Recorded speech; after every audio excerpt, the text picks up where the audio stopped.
32 ಕನ್ನಡ ನ್ಯೂಸ್ಗೆ ಸ್ವಾಗತ. ನಾನು ರಾಘವೇಂದ್ರ. ಇದೀಗ ಪ್ರಮುಖ ಸುದ್ದಿಗಳಿಗೆ ಹೋಗೋಣ. ನಾಡಿಗೆ ಬಹಳ ದೊಡ್ಡ ಕೊಡುಗೆಗಳನ್ನು ಕೊಟ್ಟ ಬನ್ನಂಜೆ ಗೋವಿಂದಾಚಾರ್ಯ ದೀವನ ದರ್ಶನದ ಭಾಗಗಳನ್ನು ತೆರೆದಿಡಲು ಬನ್ನಂಜೆ 90ರ ವಿಶ್ವ ನಮನ ಕಾರ್ಯಕ್ರಮವನ್ನು ಆಯೋಜಿಸಲಾಗಿದೆ ಎಂದು ಹನುಮಾನ್ ಸೇವಾ ಸಂಘ ಟ್ರಸ್ಟ್ನ ಡಾಕ್ಟರ್ ಸದಾನಂದ ಪೆರ್ಲಾ ಸೇರಿದಂತೆ ವಿಠ್ಠಲ್ ಕುಲಕರ್ಣಿ ಸುದ್ದಿಗೋಷ್ಠಿಯಲ್ಲಿ ತಿಳಿಸಿದ್ದಾರೆ.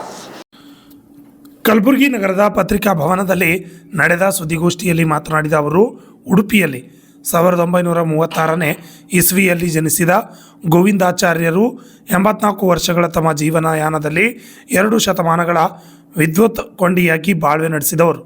ಬರವಣಿಗೆ ಮತ್ತು ಪ್ರವಚನಗಳ ಮೂಲಕ ಅಸಂಖ್ಯಾತ ಜನರನ್ನು ಪ್ರಭಾವಲಯಕ್ಕೆ ಆಕರ್ಷಿಸಿದವರು. ಕನ್ನಡ ಮತ್ತು ಸಂಸ್ಕೃತ ಭಾಷೆಗಳ ಸೊಬಗನ್ನು ಉಣಬಡಿಸಿದ ಕರ್ನಾಟಕ ಕಂಡ ಶ್ರೇಷ್ಠ ವಿದ್ವಾಂಸರು.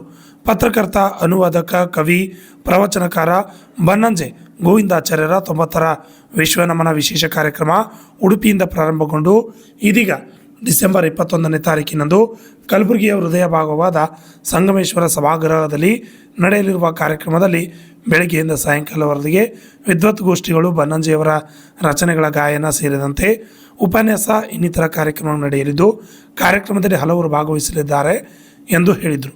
ಹೆಚ್ಚಿನ ಸಂಖ್ಯೆಯಲ್ಲಿ ಜನ ಭಾಗವಹಿಸಬೇಕೆಂದು ಮನವಿ ಮಾಡಿಕೊಂಡಿದ್ದಾರೆ. ಅಧ್ಯಕ್ಷರು ಶ್ರೀಕಾಂತರಾವ್ ಎಸ್ ಕುಲಕರ್ಣಿ, ಕಾರ್ಯದರ್ಶಿ ವಿಠ್ಠಲ್ ಕುಲಕರ್ಣಿ ಮತ್ತು ಸದಸ್ಯರಾದ ನಾನು, ಸತೀಶ್ ಜಾಗೀರ್ದಾರ್ ಹಾಗೂ ರಾಘವೇಂದ್ರ ಜೋಶಿ ಒಟ್ಟಿದ್ದೇವೆ. ಇವರು ಕಾರ್ಯದರ್ಶಿಗಳು, ವಿಠ್ಠಲ್ ಕುಲಕರ್ಣಿ ಆಂದೋಲನ. ಆಯ್ತಲ್ಲ,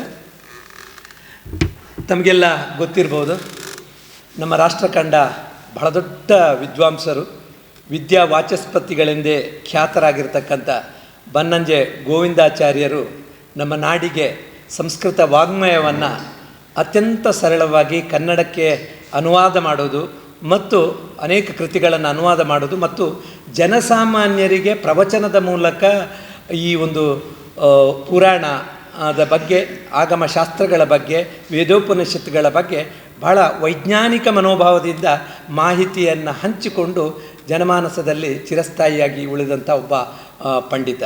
ಉಡುಪಿಯ ಅಂಬಲಪಾಡಿಯಲ್ಲಿ ಹುಟ್ಟಿರ್ತಕ್ಕಂಥ ವಿದ್ಯಾವಾಚಸ್ಪತಿ ಬನ್ನಂಜೆ ಗೋವಿಂದಾಚಾರ್ಯರು ನಾಡಿಗೆ ಬಹಳ ದೊಡ್ಡ ಕೊಡುಗೆಯನ್ನು ಕೊಟ್ಟವರು. ಮುಖ್ಯವಾಗಿ ನಾನು ಇಲ್ಲಿ ಹೇಳಬೇಕಾಗಿರೋದು ಏನಂದರೆ, ಉಡುಪಿಯ ಅಷ್ಟಮಠಗಳಿಗೂ ಕೂಡ ಅವರು ಗುರು ಸಮಾನರಾಗಿ, ಮಾರ್ಗದರ್ಶಕರಾಗಿ ತಮ್ಮ ಪಾಂಡಿತ್ಯವನ್ನು ಧಾರೆ ಎರೆದು ಇಡೀ ಅಷ್ಟಮಠಗಳ ಕೀರ್ತಿಯನ್ನು ಜಗದಗಲ ಮುಟ್ಟು ಹಾಗೆ ಮಾಡಿದರು.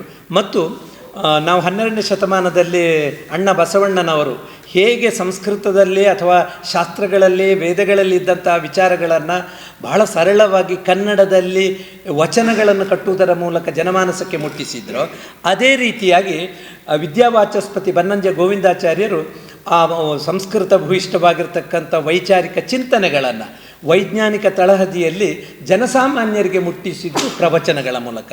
ಪ್ರವಚನದ ಆದ್ಯ ಪ್ರವರ್ತಕರಾಗಿ ಅವರು ನಮ್ಮಲ್ಲಿ ಗುರುತಿಸಿಕೊಳ್ತಾರೆ. ಜೊತೆಗೆ ಅವರ ವಿದ್ವತ್ತು ನಮ್ಮ ಕಲಬುರಗಿಯ ಜನ ಕೂಡ ಆಸ್ವಾದಿಸಿದ್ದಾರೆ.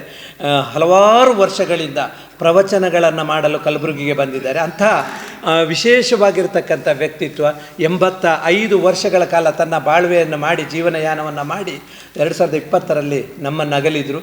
ಈಗ ಅವರು ಇರ್ತಿದ್ರು 90 ವರ್ಷ. ಅದಕ್ಕಾಗಿ ಉಡುಪಿಯಿಂದ ಪ್ರಾರಂಭಗೊಂಡಂಥ ಬನ್ನಂಜೆ 90ರ ವಿಶ್ವ ನಮನ ಎನ್ನುವ ಕಾರ್ಯಕ್ರಮ ಇವತ್ತು ನಾಡಿನಾದ್ಯಂತ ಸಂಚರಿಸ್ತಾ, ಅಂದರೆ ವಿದ್ವತ್ ಪರಂಪರೆಯಲ್ಲಿ ಯಾರ್ಯಾರು ಗುರುತಿಸ್ಕೊಳ್ತಾರೆ ಅವರನ್ನೆಲ್ಲ ಇಟ್ಟುಕೊಂಡು ಈ ವಿದ್ಯಾವಾಚಸ್ಪತಿ ಬನ್ನಂಜೆ ಗೋವಿಂದಾಚಾರ್ಯರ ವಿಚಾರಧಾರೆಗಳನ್ನು, ಅವರ ಕೊಡುಗೆಗಳನ್ನು, ಅವರ ಕೃತಿಗಳ ಬಗ್ಗೆ, ಅವರ ವೈಚಾರಿಕ ಚಿಂತನೆಗಳನ್ನು ನಾಡಿನ ಜನತೆಗೆ ತಿಳಿಸಪಡಿಸಬೇಕು ಎನ್ನುವ ಉದ್ದೇಶದಿಂದ ಅತ್ಯಂತ ಅದ್ಭುತವಾಗಿರ್ತಕ್ಕಂಥ ಬನ್ನಂಜೆ 90ರ ವಿಶ್ವನಮನ ಕಾರ್ಯಕ್ರಮವನ್ನು ಎಲ್ಲೆಡೆ ಹಮ್ಮಿಕೊಳ್ಳಲಾಗ್ತಾ ಇದೆ. ಅದಕ್ಕೆ ಡಿಸೆಂಬರ್ 21ರಂದು ನಮ್ಮಲ್ಲಿ ಕೂಡ ಒಂದು ವೈಚಾರಿಕ ಚಿಂತನೆಗಳನ್ನು ಜನಮಾನಸಕ್ಕೆ ಮುಟ್ಟಿಸಲಿಕ್ಕೆ ವಿಶೇಷ ಉಪನ್ಯಾಸಗಳ ಮೂಲಕ ಮತ್ತು ವಿದ್ವತ್ ಪರಂಪರೆಯಲ್ಲಿ ಗುರುತಿಸಿಕೊಂಡ ಮಹಾನ್ ವ್ಯಕ್ತಿಗಳನ್ನು ಇಲ್ಲಿಗೆ ಕರೆತರೋದರ ಮೂಲಕ, ಮುಖ್ಯವಾಗಿ ವೀಣಾ ಬನ್ನಂಜೆಯವರು ಮತ್ತು ಮಲ್ಲೇಪುರಂ ವೆಂಕಟೇಶ್ ಅಂಥವರೆಲ್ಲ ಇಲ್ಲಿ ಬಂದು ಈ ಚಿಂತನೆಗಳನ್ನು ನಮ್ಮೊಂದಿಗೆ ಹಂಚಿಕೊಳ್ಳಲಿದ್ದಾರೆ. ಅದಕ್ಕಾಗಿ ನಮ್ಮ ಹನುಮಾನ್ ಸೇವಾ ಸಂಘ ಟ್ರಸ್ಟ್ ಕಲಬುರಗಿ ವಿಠಲ್ ನಗರ ಇದು ಯಾವಾಗಲೂ ಕೂಡ ಜ್ಞಾನ ಪರಂಪರೆಯನ್ನು ಇವತ್ತು ಜ್ಞಾನ ಪರಂಪರೆಯನ್ನು ಮುಂದಿನ ಜನಾಂಗಕ್ಕೆ ತಿಳಿಯಪಡಿಸುವಂಥ ಒಂದು ದೊಡ್ಡ ಕೆಲಸವನ್ನು ಎಲ್ಲರೂ ಮಾಡಬೇಕಾಗಿದೆ. ಯಾಕೆಂತ ಹೇಳಿದರೆ ಈ ಜ್ಞಾನದಿಂದಲೇ ನಮ್ಮ ಜಗತ್ತು ಈಗ ನಡೀತಾ ಇರೋದು. ಸರಿಯಾದ ಜ್ಞಾನ ಇಲ್ಲದಿದ್ದರೆ ತಪ್ಪು ತಿಳುವಳಿಕೆಗಳು ಅಥವಾ ಬೇರೆ ಬೇರೆ ಅಂಧವಿಶ್ವಾಸಗಳು ಹುಟ್ಟಿಕೊಳ್ಳುತ್ತವೆ. ಅದಕ್ಕಾಗಿ ಈ ವೈಚಾರಿಕವಾಗಿ ಮತ್ತು ಈ ನಮ್ಮ ಆಗಮ ಶಾಸ್ತ್ರ ಪುರಾಣ ವೇದ ಉಪನಿಷತ್ತುಗಳಲ್ಲಿರುವಂಥ ಮೌಲಿಕ ಚಿಂತನೆಗಳು ಅಥವಾ ಮಾನವೀಯ ಮೌಲ್ಯಗಳನ್ನು ಜನರಿಗೆ ಮುಟ್ಟಿಸಲು ಈ ರೀತಿಯ ಕಾರ್ಯಕ್ರಮವನ್ನು ಮಾಡ್ತಾ ಇವತ್ತು ರಾಯಚೂರಿನಿಂದ ಇಲ್ಲಿಗೆ ಬರ್ತಾ ಇದ್ದಾರೆ. ಬನ್ನಂಜೆ ಗೋವಿಂದಾಚಾರ್ಯ ಪ್ರತಿಷ್ಠಾನ ಬೆಂಗಳೂರು ಇವುಗಳ ಸಂಯುಕ್ತ ಆಶ್ರಯದಲ್ಲಿ ನಾವು 21ನೇ ತಾರೀಕು ಕಾರ್ಯಕ್ರಮ ಸಂಗಮೇಶ್ವರ ಸಭಾಗೃಹ ಕಲಬುರಗಿ ನೂತನ ವಿದ್ಯಾಲಯ ಸಂಸ್ಥೆಯ ಶಿಕ್ಷಣ ಸಂಸ್ಥೆಯ ಆವರಣದಲ್ಲಿ ನಡೀತಾ ಇದೆ. ಈ ಕಾರ್ಯಕ್ರಮದಲ್ಲಿ ಉದ್ಘಾಟನೆ ಕಾರ್ಯಕ್ರಮಕ್ಕೆ ವಿಶೇಷ ಅತಿಥಿಗಳು ಆಗಮಿಸ್ತಾ ಇದ್ದಾರೆ. ನಮ್ಮ ಕಲಬುರಗಿಯವರೇ ಆಗಿರತಕ್ಕಂಥ ಡಾಕ್ಟರ್ ಪ್ರಹ್ಲಾದ್ ಜೋಶಿ ಈಗ ಸದ್ಯ ಅವರು ಕುಲಪತಿಗಳಾಗಿ ಸೇವೆ ಸಲ್ಲಿಸ್ತಾ ಇದ್ದಾರೆ. ಕುಮಾರ ಭಾಸ್ಕರ ವರ್ಮ ಸಂಸ್ಕೃತ ಮತ್ತು ಪುರಾತನ ಅಧ್ಯಯನ ವಿಶ್ವವಿದ್ಯಾಲಯ ನಮಾತಿ ನಲ್ಬಾರಿ ಅಸ್ಸಾಂನಲ್ಲಿ ಅವರು ಕುಲಪತಿಗಳಾಗಿ ಸಂಸ್ಕೃತ ವಿಶ್ವವಿದ್ಯಾಲಯಕ್ಕೆ ಅವರು ಸೇವೆ ಸಲ್ಲಿಸ್ತಾ ಇದ್ದಾರೆ. ಅವರು ನಮ್ಮ ಕಾರ್ಯಕ್ರಮಕ್ಕೆ ಉದ್ಘಾಟಕರಾಗಿ ಬರ್ತಾ ಇದ್ದಾರೆ. ಅದೇ ರೀತಿ ಮುಖ್ಯ ಅತಿಥಿಗಳಾಗಿ ಡಾಕ್ಟರ್ ಮಲ್ಲೇಪುರಂ ಜಿ ವೆಂಕಟೇಶ್ ಅವರು ವಿಶ್ರಾಂತ ಉಪಕುಲಪತಿಗಳು ಸಂಸ್ಕೃತ ವಿಶ್ವವಿದ್ಯಾಲಯ ಕರ್ನಾಟಕ ಹಾಗೂ ಈ ಪ್ರತಿಷ್ಠಾನದ ಭಾಗವಾಗಿರ್ತಕ್ಕಂಥ ಡಾಕ್ಟರ್ ವೀಣಾ ಬನ್ನಂಜೆ ಅವರು ವಿಶ್ವಸ್ಥರು ಬನ್ನಂಜೆ ಗೋವಿಂದಾಚಾರ್ಯ ಪ್ರತಿಷ್ಠಾನ ಬೆಂಗಳೂರು ಅವರು ಕೂಡ ಆಗಮಿಸ್ತಾ ಇದ್ದಾರೆ. ಮತ್ತು ಗೋಷ್ಠಿಗಳಲ್ಲಿ ಶ್ರೀ ರೋಹಿತ್ ಚಕ್ರತೀರ್ಥ ವಿದ್ವಾಂಸರು ಬೆಂಗಳೂರಿನಿಂದ ಆಗಮಿಸ್ತಾ ಇದ್ದಾರೆ ಮತ್ತು ನಮ್ಮ ಸ್ಥಳೀಯ ವಿದ್ವಾಂಸರಾಗಿರ್ತಕ್ಕಂಥ ಡಾಕ್ಟರ್ ವಾಸುದೇವ್ ಅಗ್ನಿಹೋತ್ರಿ ಅವರು ಆಗಮಿಸ್ತಾ ಇದ್ದಾರೆ. ಮತ್ತು ಆ ದಿನ 2ನೇ ಗೋಷ್ಠಿಯಲ್ಲಿ ಶ್ರೀ CJ ವಿಜಯಸಿಂಹಾಚಾರ್ಯರು ಅವರು ಬೆಂಗಳೂರಿನವರು ಅವರು ಗೋವಿಂದ ಪಂಡಿತಾಚಾರ್ಯರು ಅನ್ನೋ ಒಂದು ವಿಷಯದ ಬಗ್ಗೆ ಅವತ್ತು ಮಾತನಾಡಲಿದ್ದಾರೆ. ಇದನ್ನು ರೋಹಿತ್ ಚಕ್ರತೀರ್ಥ ಅವರು ಬನ್ನಂಜೆ ಚಿಂತನೆಯಲ್ಲಿ ದ್ವೈತ ವಿಷಯವಾಗಿ ಮಾತನಾಡ್ತಾರೆ ಮತ್ತು ಡಾಕ್ಟರ್ ವಾಸುದೇವ್ ಅಗ್ನಿಹೋತ್ರಿ ಅವರು ಬನ್ನಂಜೆಯವರ ಭಾಗವತ ಭಾಷೆ ಮತ್ತು ಶೈಲಿ ಈ ಕುರಿತಾಗಿ ಅವರು ಮಾತನಾಡ್ತಾ ಇದ್ದಾರೆ. ಮತ್ತು ಅದೇ ದಿವಸ ನಮ್ಮ ಸ್ವಾಗತ ಸಮಿತಿಯ ಸದಸ್ಯರು ಆಗಿರ್ತಕ್ಕಂಥ ಡಾಕ್ಟರ್ ಸದಾನಂದ ಪೆರ್ಲಾ ಅವರು ನಿವೃತ್ತ ಕಾರ್ಯಕ್ರಮ ಮುಖ್ಯಸ್ಥರು ಆಕಾಶವಾಣಿ ಕಲಬುರಗಿ ಅವರು ಕೂಡ ಆ ದಿವಸ ಉಪನ್ಯಾಸ ನೀಡಲಿದ್ದಾರೆ.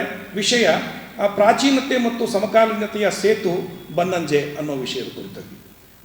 ಅದೇ ರೀತಿ ನಮ್ಮ 3ನೇ ಗೋಷ್ಠಿಯಲ್ಲಿ ಡಾಕ್ಟರ್ ರಮೇಶ್ ವಾಸುದೇವರಾವ್ ವಿದ್ವಾಂಸರು ಅವರು ಅಷ್ಟಾಂಗ ಯೋಗ ಮತ್ತು ಪಂಚಕೋಶಗಳು ವಿಷಯದ ಕುರಿತಾಗಿ ಮಾತನಾಡ್ತಾ ಇದ್ದಾರೆ. ಮತ್ತು ನಮ್ಮ ಸ್ಥಳೀಯ ವಿದ್ವಾಂಸರಾಗಿರ್ತಕ್ಕಂಥ ಡಾಕ್ಟರ್ ಶೈಲಜಾ ಕೊಪ್ಪರ್ ಇದೇ ಭಾಗದಲ್ಲಿ ಕನ್ನಡ ಉಪನ್ಯಾಸಕರಾಗಿ ಸೇವೆ ಸಲ್ಲಿಸಿದ್ದಾರೆ.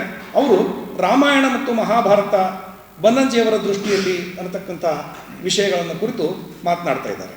ಹೀಗೆ ಇಡೀ ಕಾರ್ಯಕ್ರಮ ಒಬ್ಬ ವಿದ್ವಾಂಸರ ಮಾತು, ಆನಂತರ ಒಂದು ಸಂಗೀತ, ಹಾಡು, ನೃತ್ಯ, ಕೊನೆ ಭಾಗದಲ್ಲಿ ಒಂದು ನನ್ನ ಪಿತಾಮಹ ಅಂತಕ್ಕಂಥ ಒಂದು ನಾಟಕ ಕೂಡ ಪ್ರದರ್ಶನಗೊಳ್ತಾ ಇದೆ.